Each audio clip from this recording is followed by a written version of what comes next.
सद्गुरू श्री ब्रह्मचैतन्य महाराज गोंदवलेकर यांचं प्रवचन 13 जुलै. देव आणि नाम भिन्न नाहीत.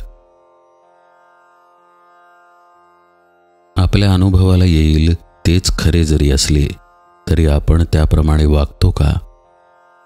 पुष्कळ गोष्टी वाईट आहेत असे आपल्याला अनुभवाला येते, परंतु त्या करण्याचे आपण टाळतो का?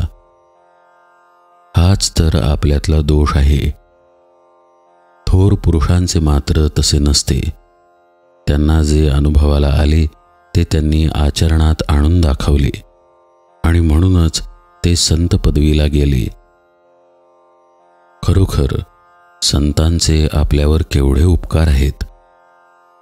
जगातले सुख हे केवळ सुख नव्हे, दुःखानेच सुखाचा घेतलेला केवळ वेश आहे तो, असे जेव्हा त्यांच्या अनुभवास आले तेव्हा त्यांनी त्या सुखाकडे पाठ फिरवली आणि खऱ्या सुखाच्या शोधाला ते लागले.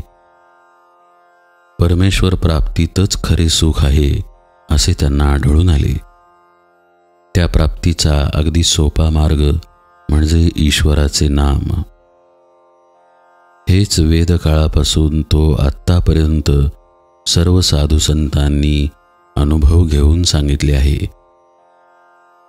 सद्गुरूकडून मिळालेले ईश्वराचे नाम प्रेमाने, भक्तीने आणि एकाग्रतेने घेतले तर परमेश्वर आपल्याजवळ येऊन उभा राहतो, असा सर्व संतांनी आपला अनुभव कंठरवाने सांगितला आहे. आपण तसे नाम घेतो का? नामाकरिता नाम आपण घेतो का? का मनात काही इच्छा वासना ठेवून घेतो? कोणतीही वृत्ती मनात उठू न देता जर नामस्मरण केले तर देव काही लांब नाही. देव आणि नाम ही दोन्ही भिन्न नाहीतच. नाम म्हणजेच देव आणि देव म्हणजेच नाम. नाम एकदा मुखात आले म्हणजे देव हातात आलाच. मुले पतंग उडवतात. एखादा पतंग आकाशात इतका उंच जातो की तो दिसेनासा होतो, तरी तो पतंग उडवणारा म्हणतो, माझ्या हातात आहे पतंग. कारण पतंगाचा दोरा त्याच्या हातात असतो. जोपर्यंत अखंड नामस्मरणाची दोरी आपल्या हातात आहे तोपर्यंत परमेश्वर आपल्या हातात आहे. ही दोरी सुटली की परमेश्वर सुटला. आपल्या नामस्मरणाला एका गोष्टीची अत्यंत जरुरी आहे. आपल्या जीवनात परमेश्वरा वाचून नडते असे जोपर्यंत आपल्याला वाटत नाही तोपर्यंत आपले नामस्मरण खरे नव्हे. परमेश्वरच आपल्या जीवनाचा आधार, त्याशिवाय आपण जगूच शकत नाही अशी वृत्ती बांधल्यावर होणारे नामस्मरण तेच खरे नामस्मरण.